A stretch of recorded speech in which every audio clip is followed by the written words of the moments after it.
Okay.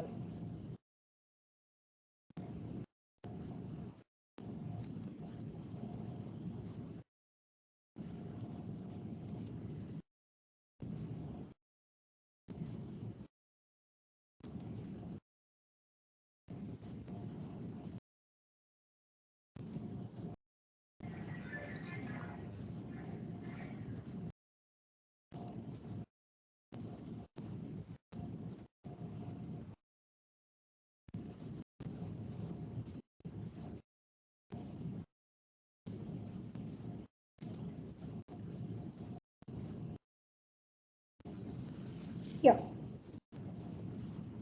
So we were discussing the concurrency and how the different kernel objects are used for helping the efficient execution of parallel processing, that is concurrency.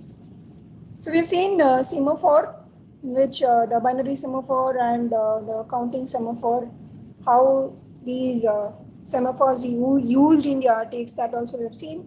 And there is one more kernel object, which is mutex. So I've shown some of the theory behind the mutex, the state diagram. So the difference between the semaphore and the mutex is, in the semaphore, a process which acquires the semaphore, it itself, I mean, that process itself need not release it. Other process also can release it. Okay, that is the way in which semaphore is handled. But in mutex, maybe the state diagram which you have seen in the semaphore, that is, there is available or not available. If it is available, you make use of it. If it is not available, anyway, you can't. That way it is. But in mutex, it is lock and unlock, or block and unblock, which means the process which holds the key, that itself need to release it, and then only the other process can make use of it. Okay, till then it will be locked or blocked. So actually I wanted to discuss some of the theory more, like producer consumer problem. I think I told the last class that please go through that. The producer consumer problem, which is discussed in the Williams-Stallings, there are some simple algorithm discussed. Please go through it. Okay. The producer, say this in simple terms, let me make it clear. The producer is something which is providing some data, or it is giving an input, and consumer is getting that data. But in that producer consumer problem, you need to ensure that before the producer produces the data, the consumer shouldn't acquire it. That is the clause in it. So make sure, suppose if there is an in, means the data which is produced by the producer, and out is the data consumed by the consumer, make sure that in minus out is greater than 0.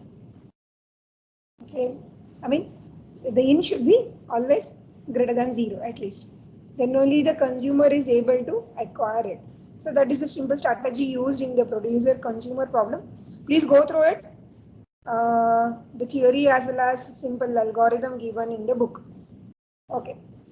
So coming to the RTX functions used in the mutex. So I have already discussed with the mutex and some of the program, but still, let us have a look on the various functions used in the RTX.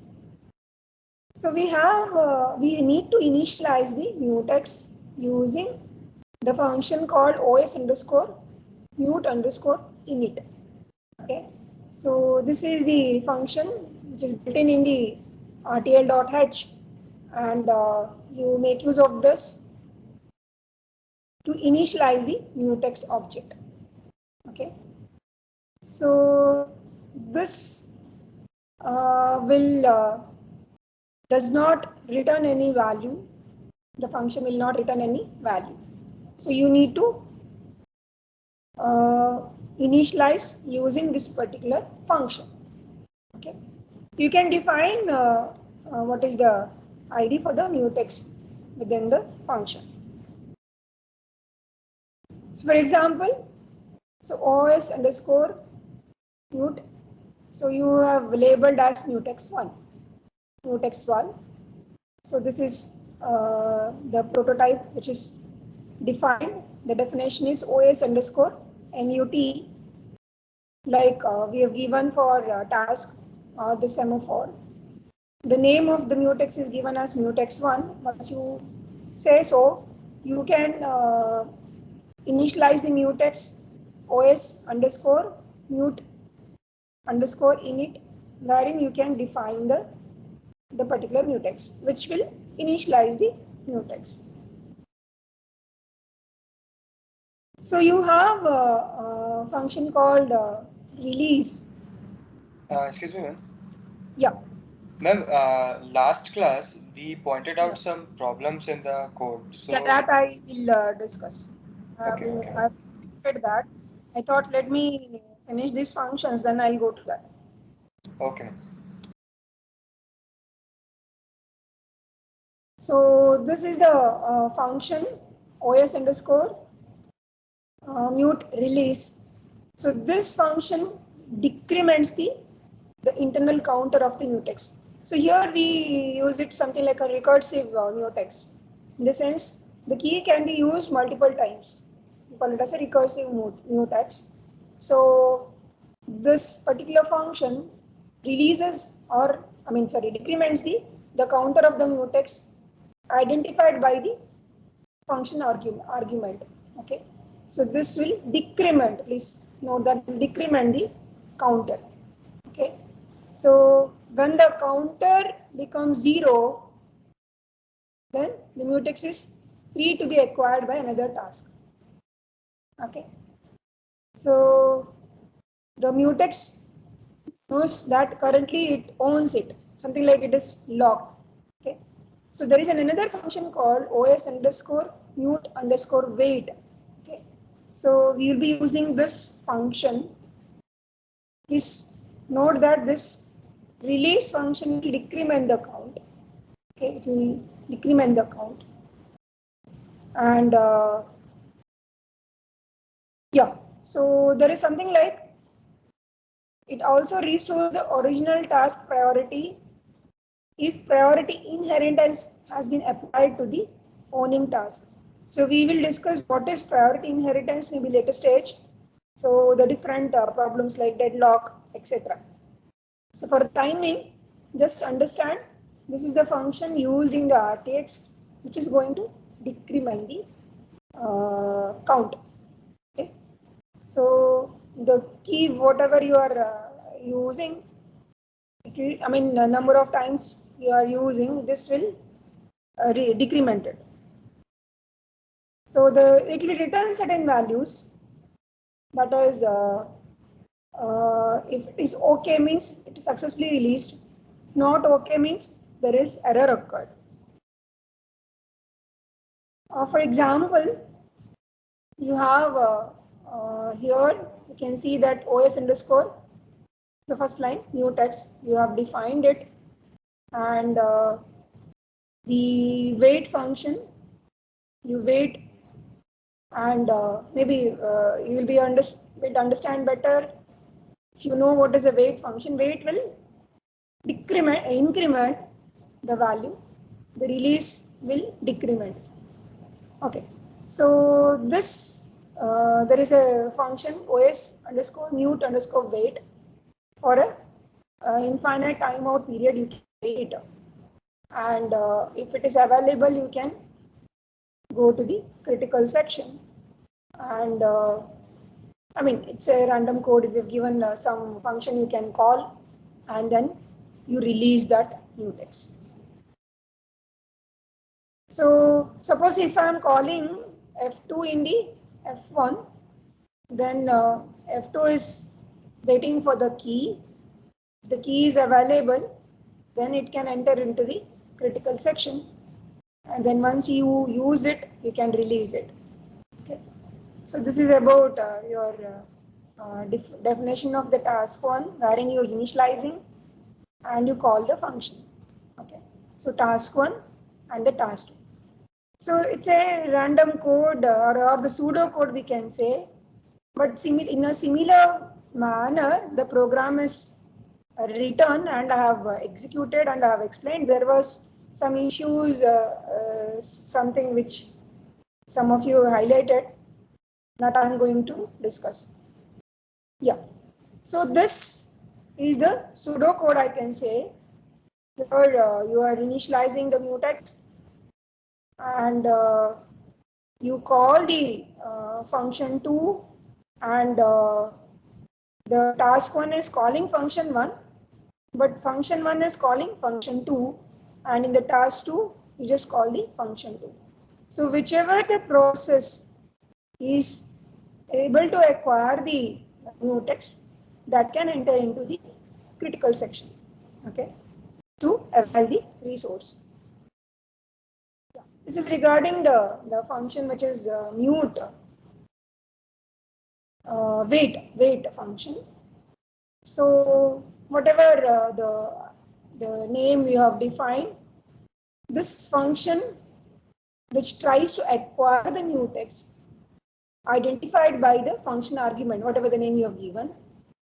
If the mutex has not been locked by any other task, okay, then only it is able to acquire if it is available.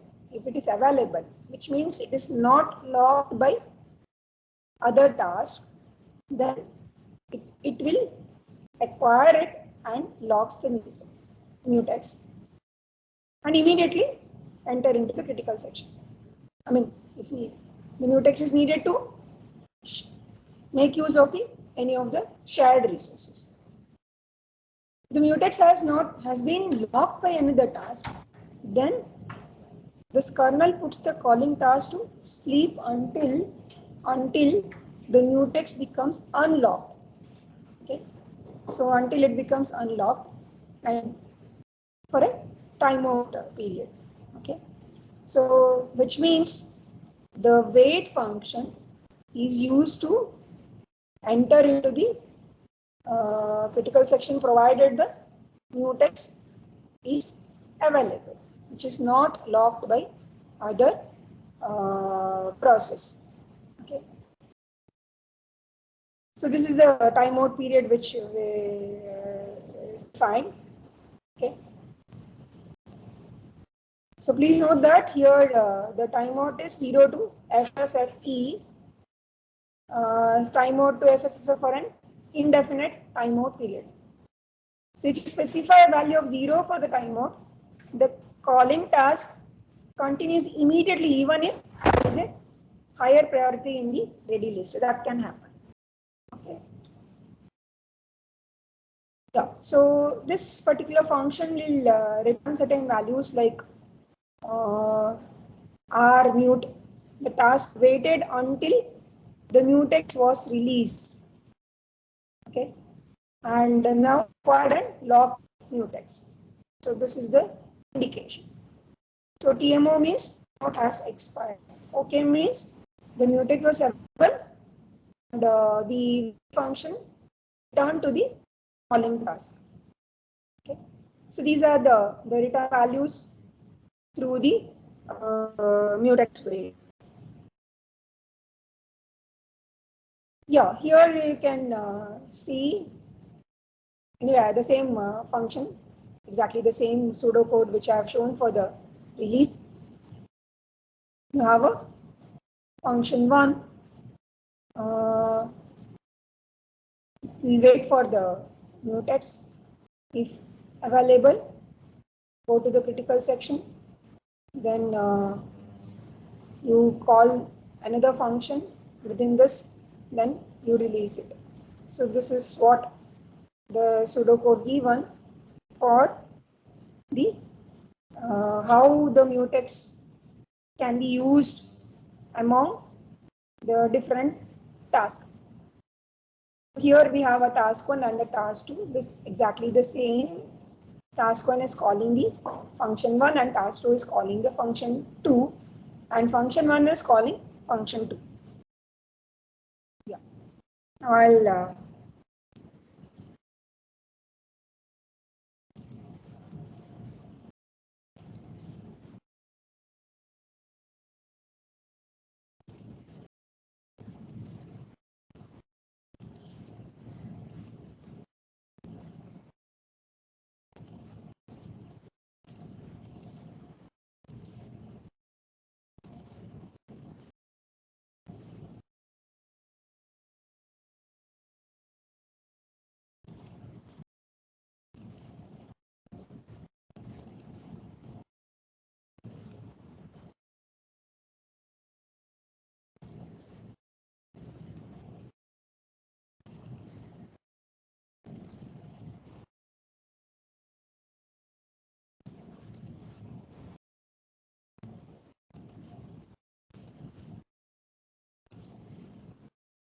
is the code visible?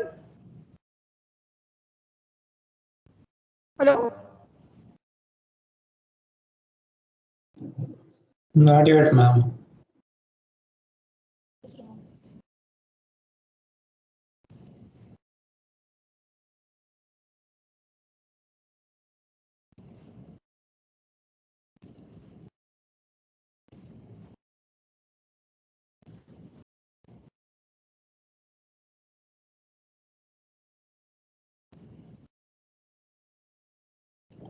Yes, ma'am, it's visible.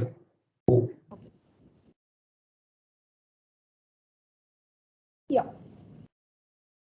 So whatever the pseudocode I have given, exactly in the same Ma'am, pattern. it's gone again.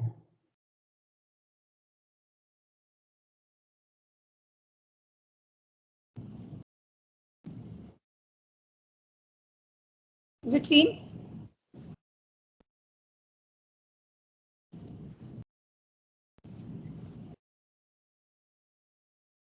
Can you see Yes, the ma'am. screen?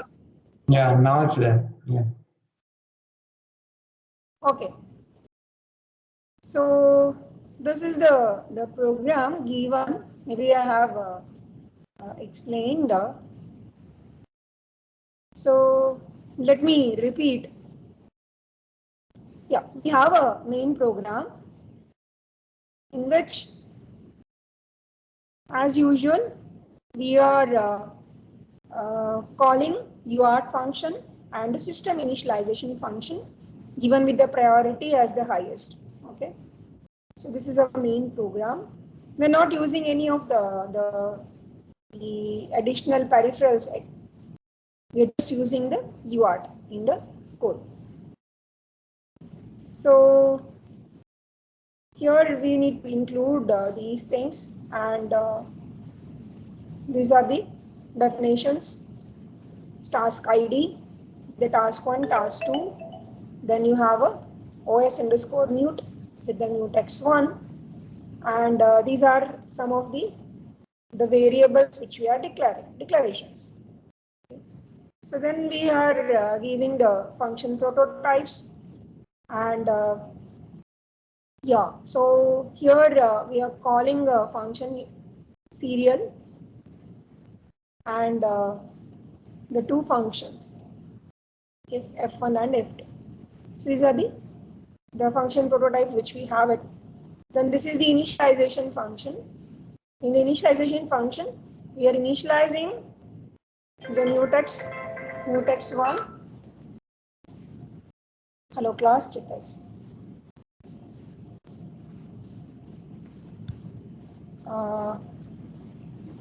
You have a mutex 1, then the two tasks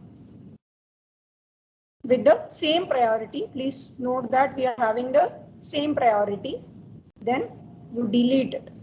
You delete this function, initialization function. Then we have a task 1. So in the task 1, we are just sending some messages. So saying that task 1 is calling f1. So you till the end of the character, you just put the message, put those characters through the UART. I mean, put it in the transmit hold register from the buffer. So this is just to print the message, and then here you can see you call the F1, and of course just to visualize our results, we have a delay function. Here there is a delay function, and please note that the task 1 is calling now F1. In F1, the function 1, you use the mutex wait for a timeout period, and yeah, here we are using some global variable. Okay, so just to know that the what variable, how the value will be can be used in the different task. In the function 1, I am incrementing it, this common variable, because I already declared that variable. Yeah, here. So this is the variable declared as 0. You increment it, and now what is the value for the time being? That I just want to print a message. So this is just printing the message. Then you say that now I'm calling F2. I'm calling F2. So this is just a message again, printing. So you call this function and release this mutex. Okay. So this is your function 1. And function 2, again you just make sure that whether the mutex is available. You wait for the mutex. So wait for a finite, whatever the timeout period. But in this, you know that I'm just making this value as a 4. So the value is now 4. Okay. And what is the value of this variable? I just want to print it. This is just print message. Then you release it. So this is just to know that how this value gets changed when you acquire the mutex. Okay.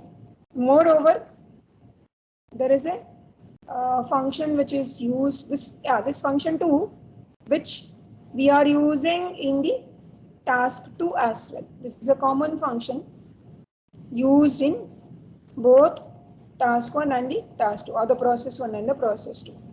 Okay, same function. So because you can look at here you are calling this function to, you just print the message, and here you can note you are calling the function 2. Of course, there is a delay function. When you run this, yeah, so the last time some students have made an issue saying that this, if I'm right, people are saying that here you call this function 2, and anyway I have no issues because there is a, you call this function and you just wait for the mutex, and if the mutex is available, then you are able to print it and then you release it. Okay, so this is the function 2 which you are using in the function 1. Supposing I am using the task 2 wherein you call this function 2, and if you look at the one, if mutex is available, because both the tasks are given with the same priority, then if the mutex is available, it will immediately enter into the critical section since it is calling F2 and makes sure that the value is 4, and print the value, then release the mutex. Okay, so there is something like the speed at which the two process executes, that matters here. because when I show you the results, you may be able to appreciate this. One second.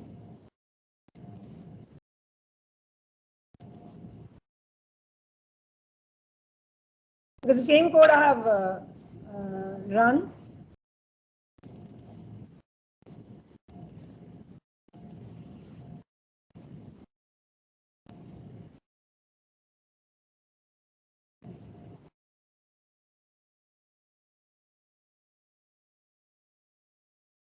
I'm sorry, not this.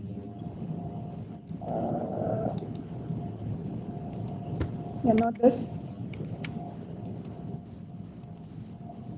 Some of our results. One second.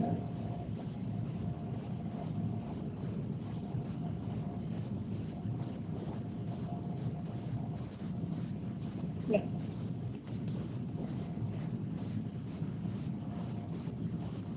Can you see the video? Hello? Yes, ma'am. Yeah. Same code, when I run it,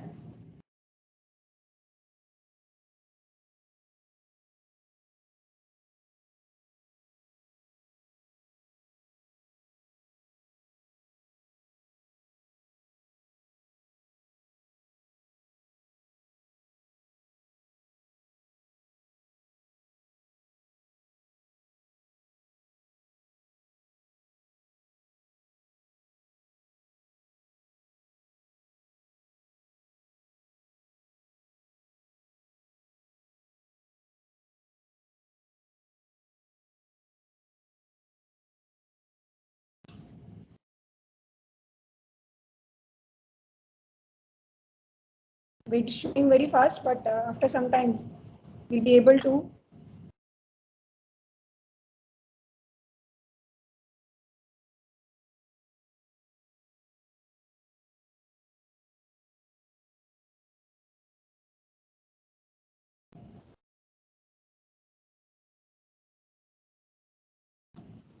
Uh,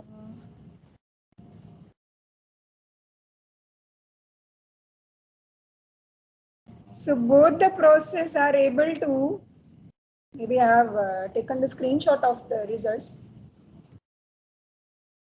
I will show you that also, but here you can see that task 2 calling F2, what is the variable, okay, and task 1 calling F1 means both the process are able to run it, okay, and what is the value of the global variable which we have used, okay. So one second.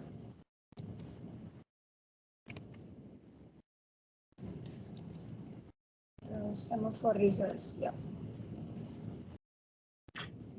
not this, not this.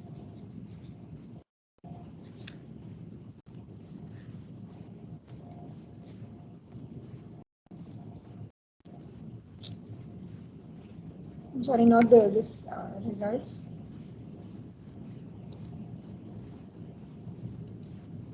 Semaphore, yeah.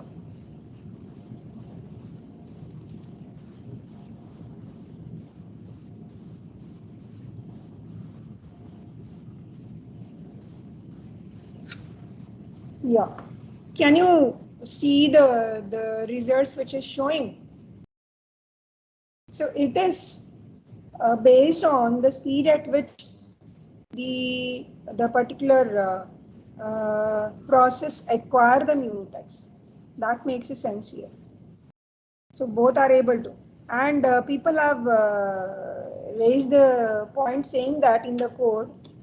So what I mean here is if you clearly note here, the global variable value, what is it, and both the process are able to call the functions. So task 2 calling function 2 and task 1 is calling function 1, and yeah, so that process we are able to see, and you can see here one more message we had. I go to the program.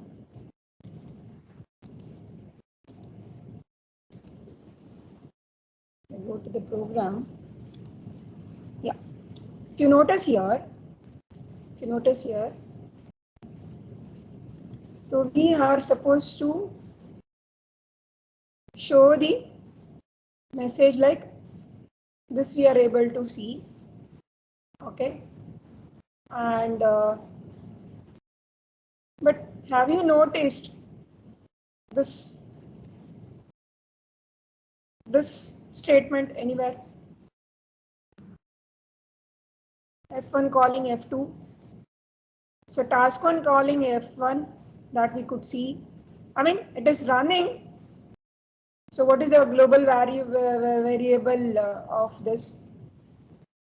So both the process, the task 1 and the task 2 are able to acquire the mutex based on their execution speed. I mean the see task 2, if it is acquired first, then it will make use of this function 2 and display the message, and then we could see the task 2 calling F2. Okay, so if you recall the results which we have seen, and task 1 calling F1 also we could see what is the variable value, and it is incrementing your global variable. Okay, so that value is changing. So in the function 2, here, task 2 is calling function 2. Function 2, if you notice here, this is what we have. This is what I mean from here. Yeah. You call the function. The mutex is available. You just enter into the critical section. So there is nothing like a deadlock happening in the program.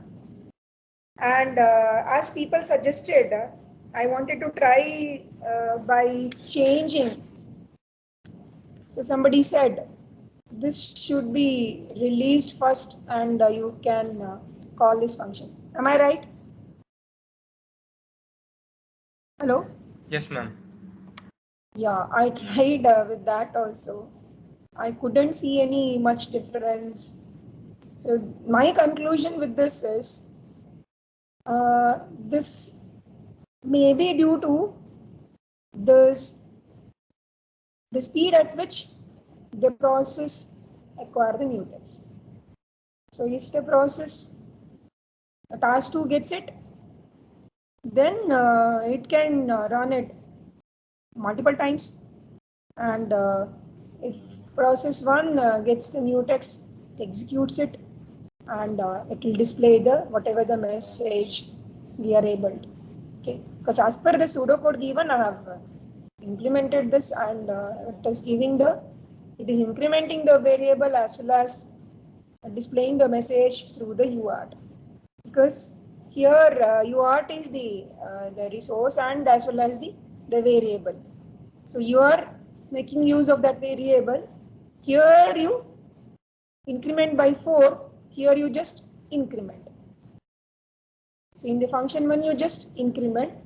Here you increment by 4. Okay. So that Excuse was me, ma'am. changing, and yeah. I have a quick doubt. Mutex ownership is done by task or by function? It's done by task, correct? Task, yes. Okay. Not the function. Yeah, not the function. So I have a theory. Can I run it by you? Which one? Malab, I just realized you were talking about recursive acquire, right? Recursive, if there is a recursive mutex, okay, so that is done through your semaphore. So there is a semaphore function through which you can make use of recursive.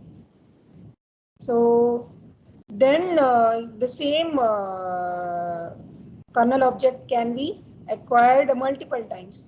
Until that is released, the other process cannot use it. Means suppose I have a key.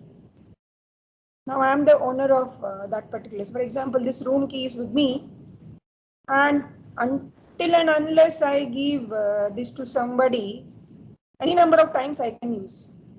Yes, ma'am. So since task 1 is calling F1 and then F1 is calling F2, we know in the beginning task 1 acquires the mutex, right?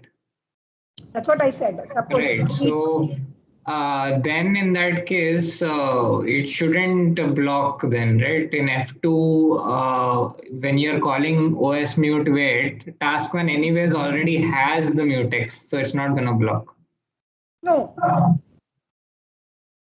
Because the task 1 is has the key, right? It can make use of the key for any of its function. Yes, ma'am. Okay, got it. Yeah. So if that assuming that task 2 acquires first, then task 2 can make use of the key. But till task 2 releases it, task 1 cannot use. That way it is. You got it? So ma'am, here the mutex which we are using, it is recursive, right? Yeah, it is. So till I have the key, and any number of times I can use it. But till the count becomes 0, here anyway we have not used any count. So that recursive count we have not used. It is simply we have used mutex wait and the mutex release. But still the concept is the same. So as I have just mentioned in the RTX function, the release function will decrement. Yeah. Hello. Yes, ma'am. Yeah. Okay. So this is one of the program. Then wanted to show one more.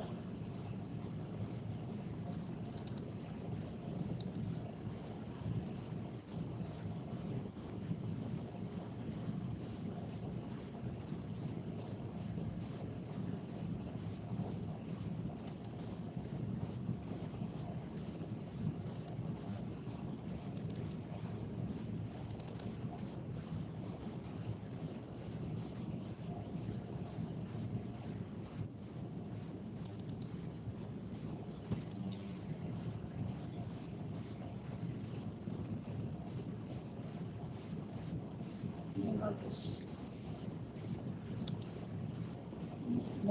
I need to check that. So yeah. So we'll move on to the next topic. Anyway, if I one more program I have executed, but I'm not able to find it now.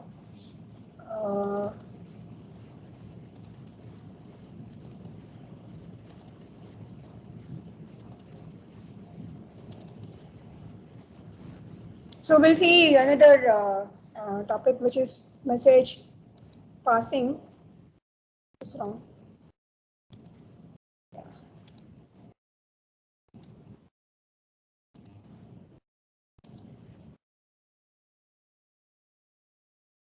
Okay. Here, is the slide visible? Yes, ma'am. Yeah. So for the synchronization purpose,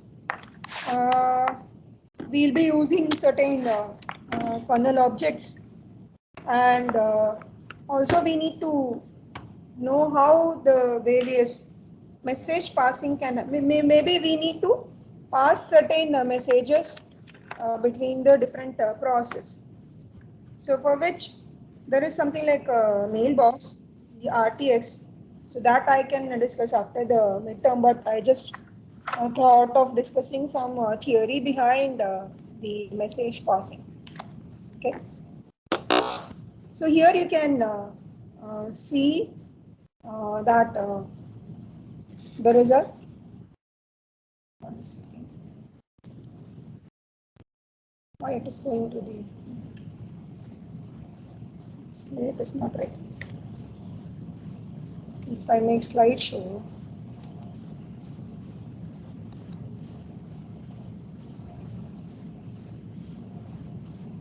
not able to write. Yeah, there's something wrong.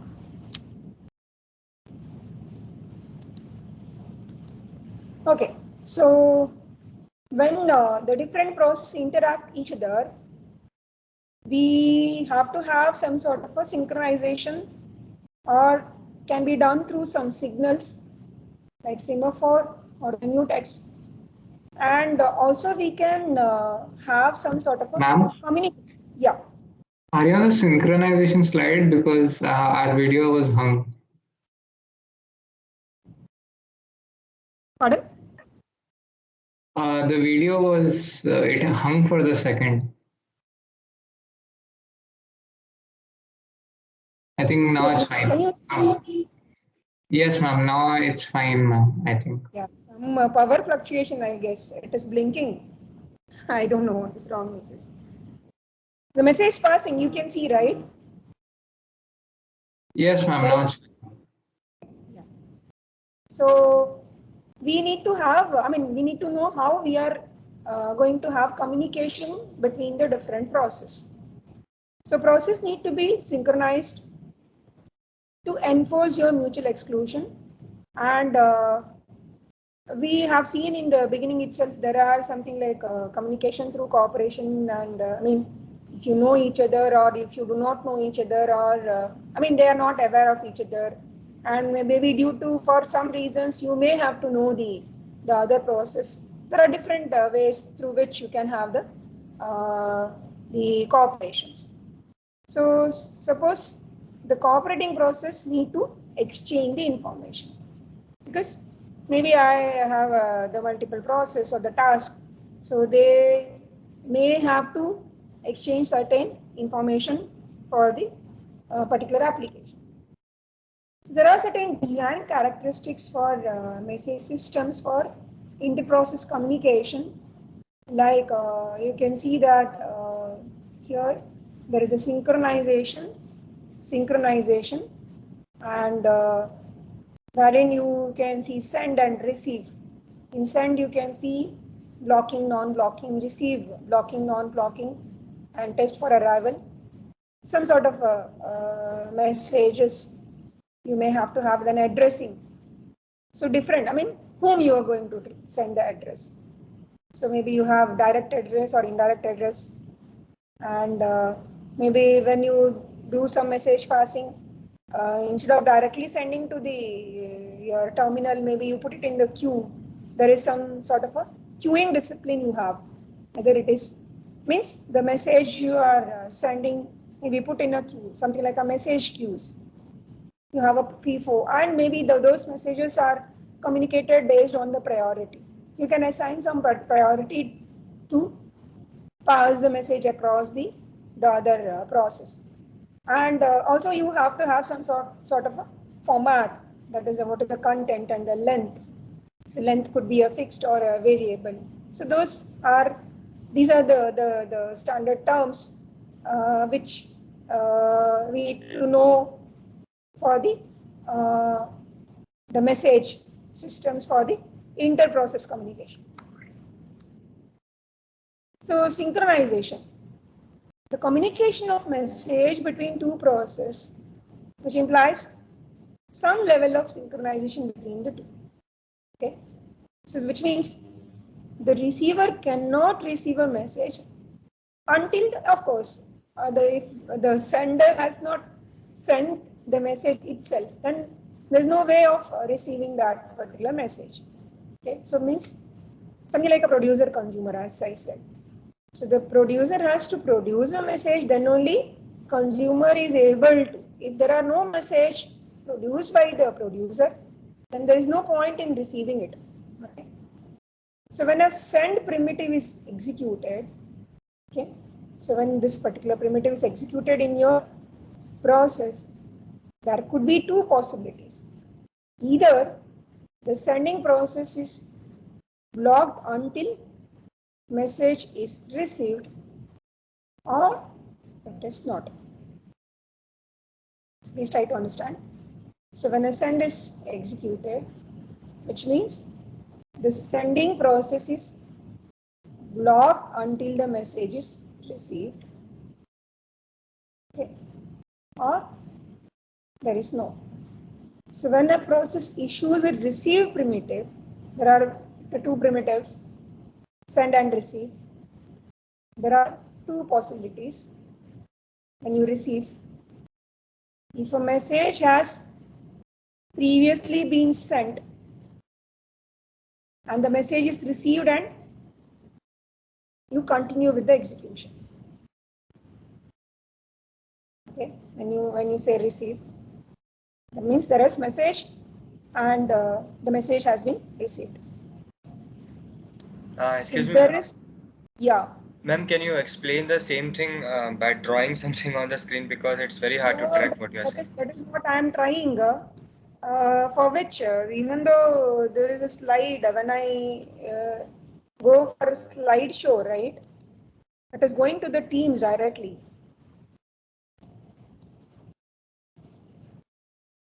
Once, see, when it goes to the Teams, I'm not able to write it on the screen. Even though I have the pad here, I'm keeping the pad on. So they have made some changes in the Teams, because of which we are facing certain issues here. So in this, I'm not able to write.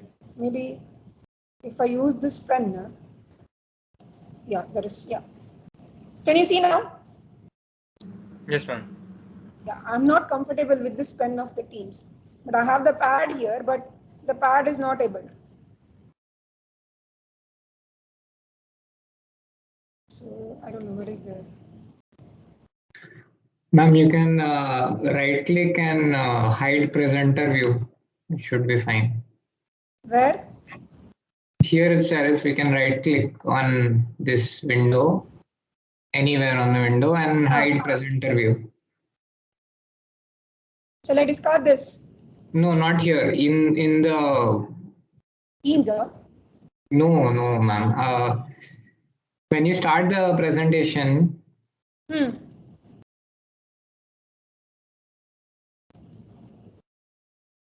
yeah.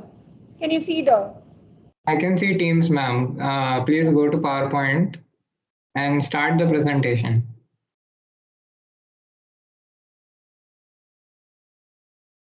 slideshow, right? Yes.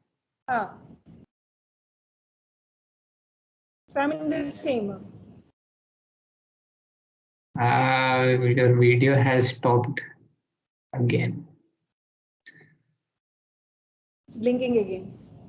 Yes, ma'am. Here you, if you right click. Okay. Hide presenter view. This yes. one. Okay.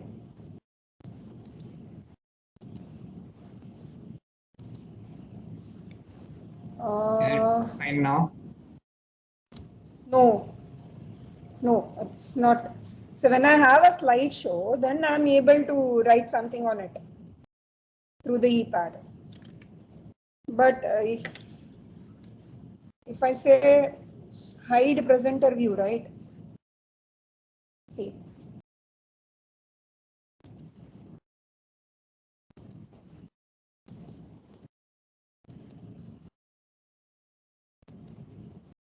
No. I'm not able to. Maybe I need to ask somebody. So I'm not able to see. If I say slideshow, it is going to the Teams, wherein I'm not able to. Anyway, let us not waste time. Yeah. So this, if I touch into the next slide. This ePad can, the pad which I'm having can work only in the slideshow.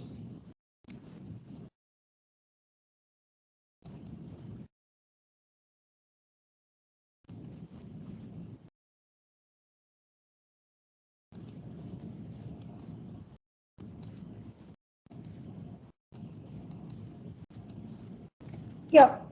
So, um,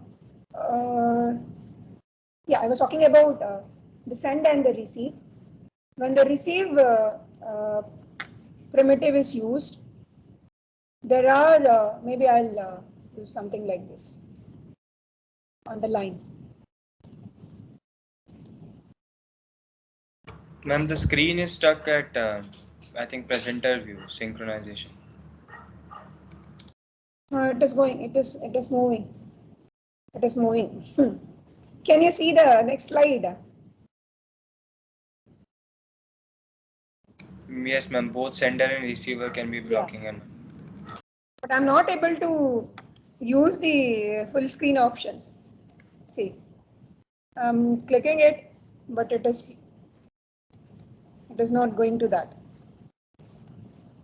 Anyway, I'll sort it out after before the next class. We have 1 week time. So today, let me go with this only. So, yeah. So we were talking about how we can have a communication among the different process. So there is something like the sender who sends the message and the receiver is receiving the message. Okay. So you can put it as a master and the client, or the master slave concept. Anyway, you can consider in any way how this is a simple communication concept. So in this, there are something like we need to understand both sender and receiver can be blocking or non-blocking. The sender and receiver can be blocking or non-blocking. Okay, so there are different options.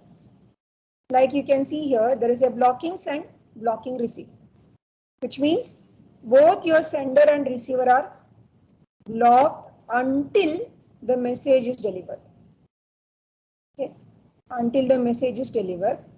So this is sometimes you referred as Rendzivers. This combination which allows tight synchronization between the process. Anyway, so the other ways you have a non-blocking send and blocking receive. So in this case, the sender will be on, but the receiver is blocked until whatever the message it is requested is available. Okay, so that is another way of having the communication. Another one is non-blocking send and non-blocking receive. So here nobody is blocked and nobody is waiting for it. I mean, there is no blocking. So need not wait because both are unblocked.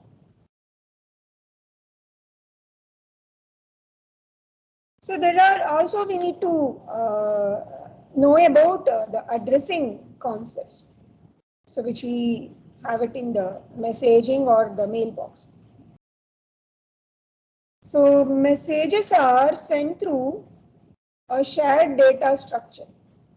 Okay, so shared data structure which consists of a queues, which you call it as a mailbox. There is something like a mailbox. You can see there. So the first one, you can see there is only one sender and receiver. So, but you pass a message through the mailbox. There is one sender and the receiver, which is figure A. There is a 1-to-1. Okay.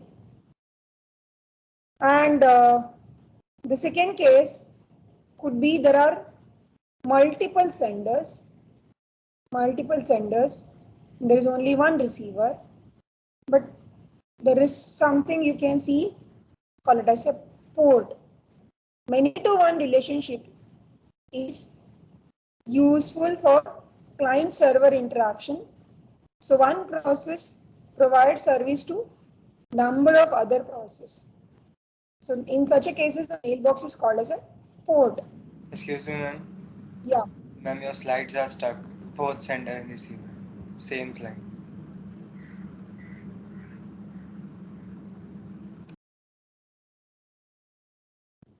1 second.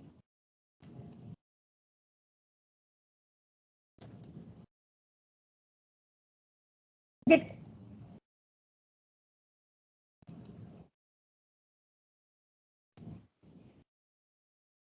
There are multiple PowerPoints.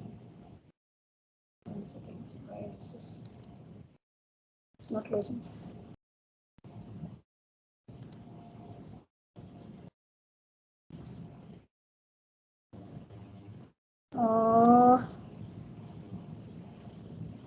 I don't know. The 2 PowerPoints are open here. So let me go to Teams.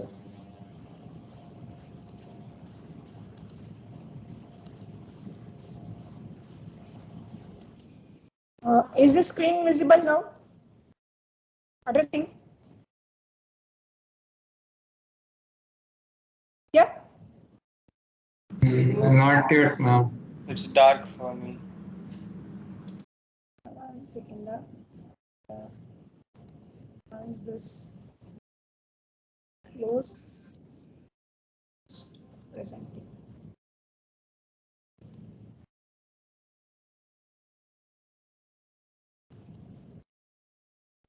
It's not closing.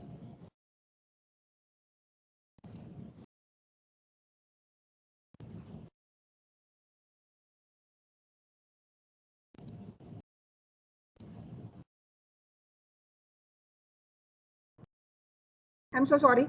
Hello? Yes, ma'am. Right now it's design characteristics of message system. There's some issue with that system, I guess. Anyway, I need to. So we were talking about, so sorry for the, yeah. So I was talking about the how there is a blocking send and blocking I mean the different senders and different types of senders and the receiver, the addressing. So in the addressing, we can see here the slides are moving, right? Yes, ma'am. Now it's fine. Yeah. There is a one-to-one, many-to-one, and one-to-many and many-to-many. So here you can see that the many-to-one is the client-server kind of an interaction. There will be a maybe one server and many clients, and for such communication you do it through the port. And one-to-many you can have. I mean, it is again you have one sender and the multiple receivers, or multiple senders and the single receiver. Okay, and many to many. I mean, these are the different scenarios we have it. Okay, so here you can see that you can assign some address as a static address or the dynamic address. Static address is, so maybe these things you have studied in the computer networks. So it's exactly the same concept we have it here. So there is a static address and the dynamic address. Static is the fixed and the dynamic is changing in the runtime. Okay. Ports are often statically associated with the particular process. There is a fixed address. So you have a fixed address through which you have a communications. Okay. So you ports are created and assigned to the process permanently. Okay. Then you can see this is the message format. You have a message type, destination ID, source ID, message length, and the control information, and the what is the content of the message. Okay, so you have this is the format of the message. There is a header wherein you have the various informations, and that is the address, source, and the destination, and what is the length of it, and maybe you have some error detection code or some control information. So you can have some sort of a mutual exclusion through the message.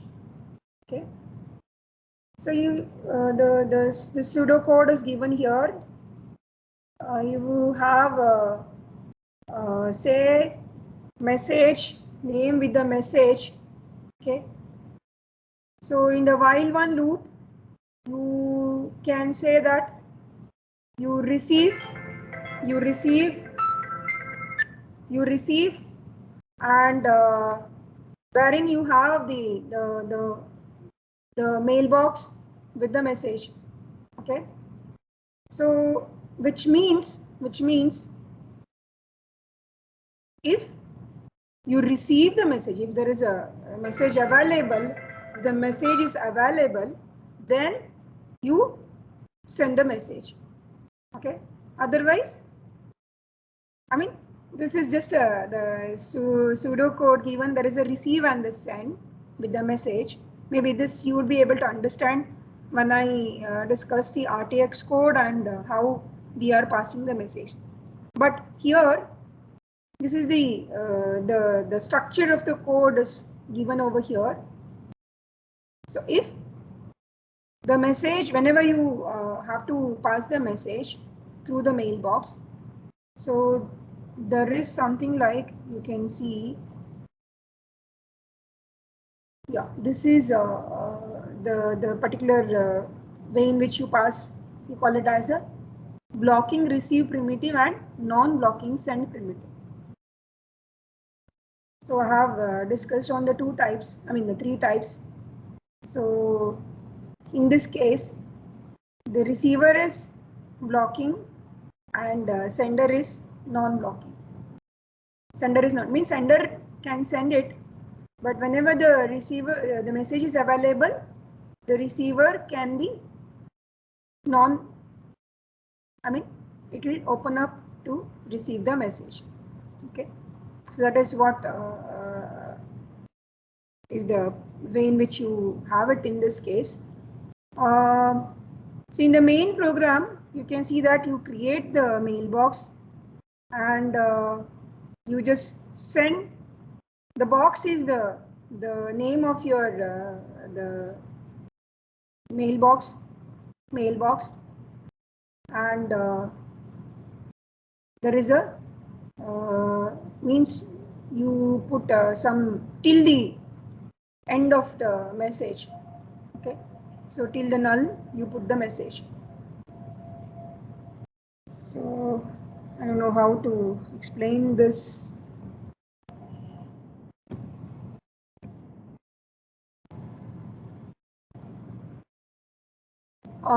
Probably I would be able to explain this provided you please go through the producer consumer problem which is given in the William Stallings. Please go through it, hardly 2 pages, and once you are done it, I will be able to explain this. This is how the message passing is done through the producer consumer method. Okay.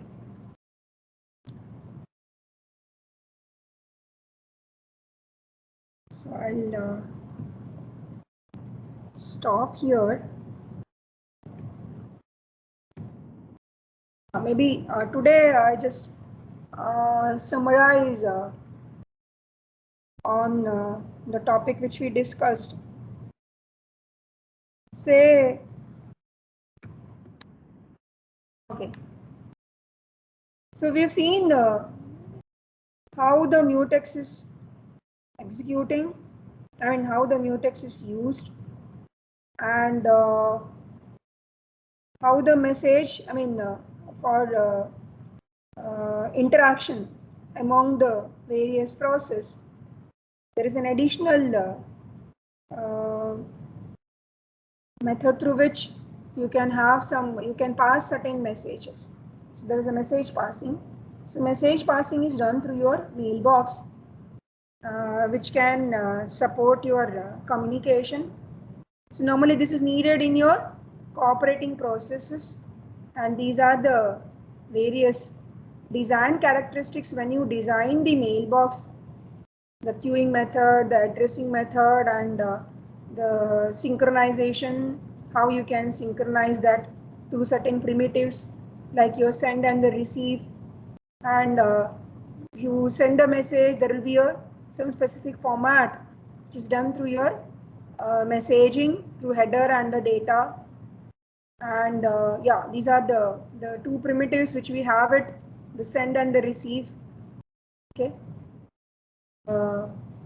Your sender and receiver can be blocking or non-blocking, and you can see the sender can be a blocking and receiver can be non-blocking, or both can be non-blocking. There are different types of